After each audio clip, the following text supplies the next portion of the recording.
Entre tantos medos que você tem, existe um medo aí de ficar sozinha. Sozinha, de envelhecer sozinha, de acabar sozinha.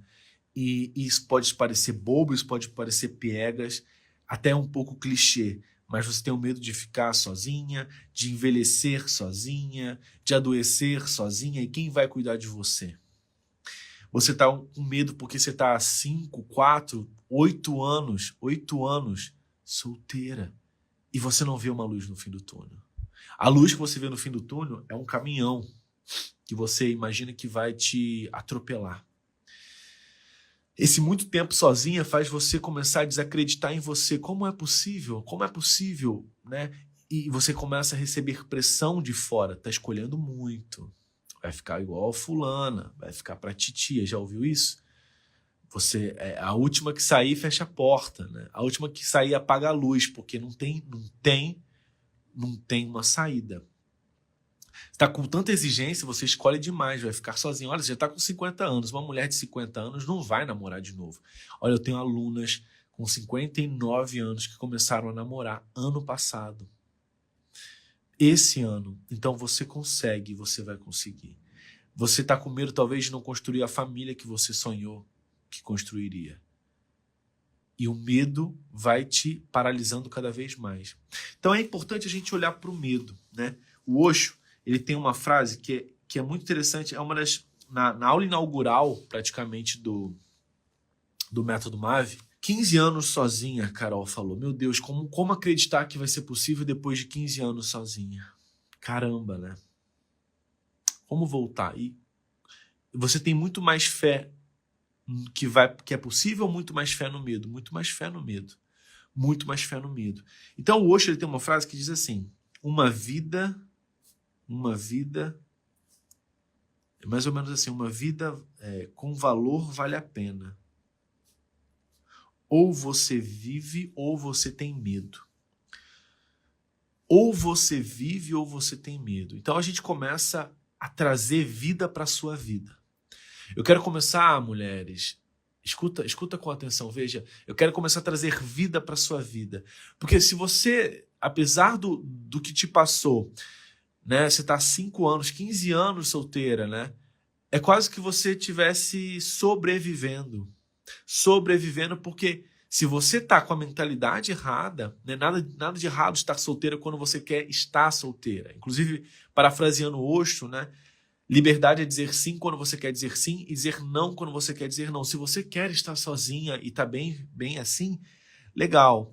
Legal, talvez essa live não seja para você e você tem que fazer outra coisa. Mas se você está querendo tá aqui me ouvindo, em algum lugar em você quer ter um par.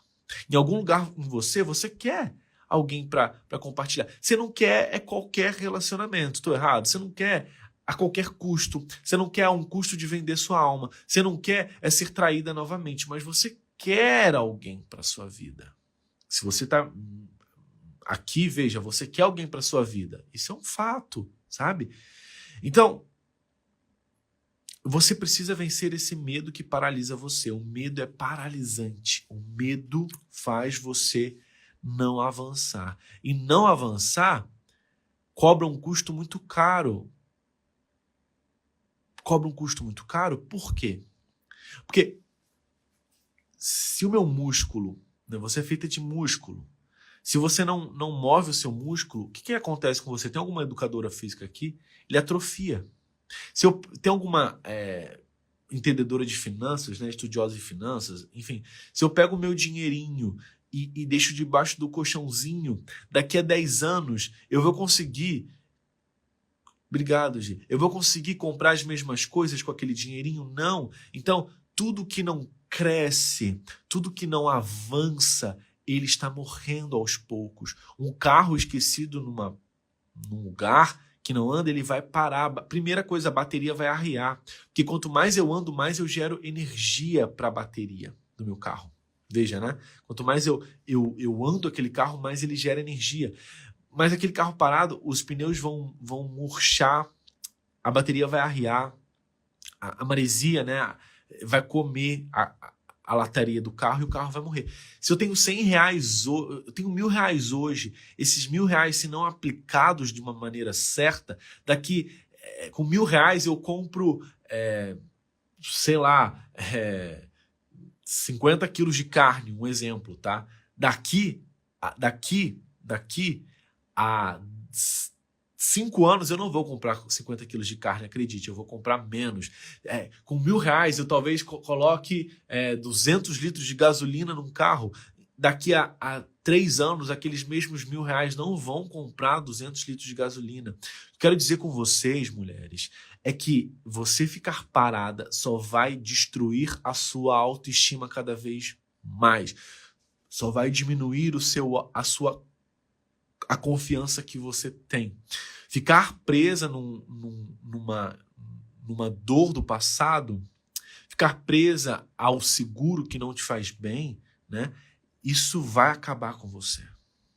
Estar numa relação por medo de não conseguir algo melhor ou por medo de não enfrentar os seus demônios e chegar e falar e confrontar o que você tem que confrontar, vai acabar com você.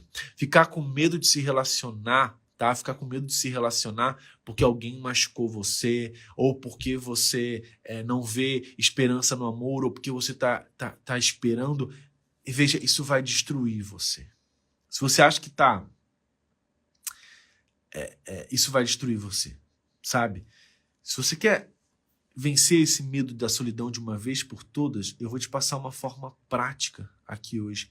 A primeira coisa que a gente tem que fazer é entender os níveis de consciência, entender de onde vem esse medo e como vencer esse medo. A segunda parte é uma ferramenta prática que eu vou passar para vocês. Então, o medo paralisa. O medo, o que é o medo? Vamos lá, o que é o medo?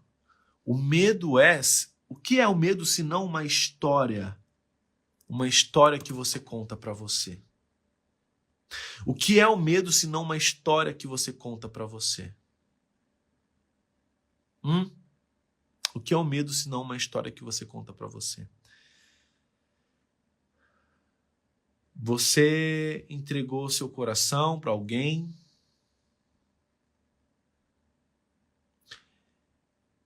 e aí você se machuca e aí você decide não amar. Então, olha na prática essa história, de onde vem o medo. Tinha um pai, ele era alcoólatra, ele era viciado, ele era agressivo, mas ele se casou com uma mulher. E ele teve 2 filhos. Né? Esse casal, com esse homem disfuncional, tiveram 2 filhos.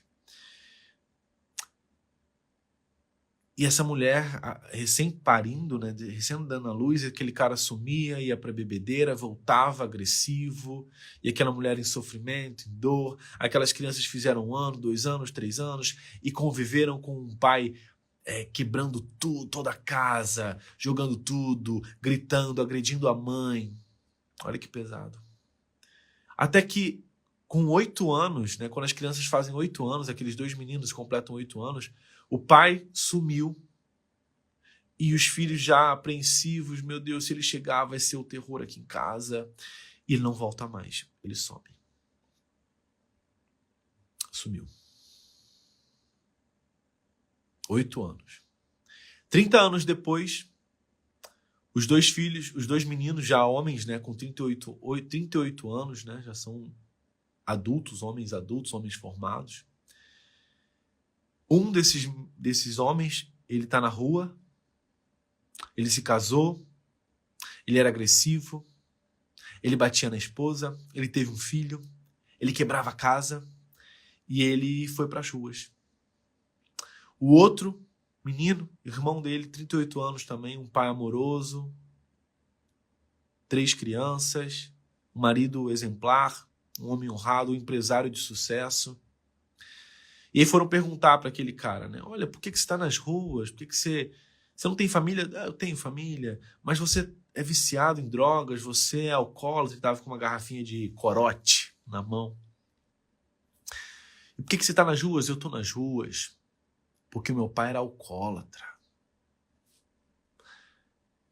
fui entrevistar o outro cara, né? Nossa, você é um homem de sucesso, bem-sucedido, um marido incrível, né? Uma família linda, um pai exemplar. A gente vê, eu falo porque eu conheço você.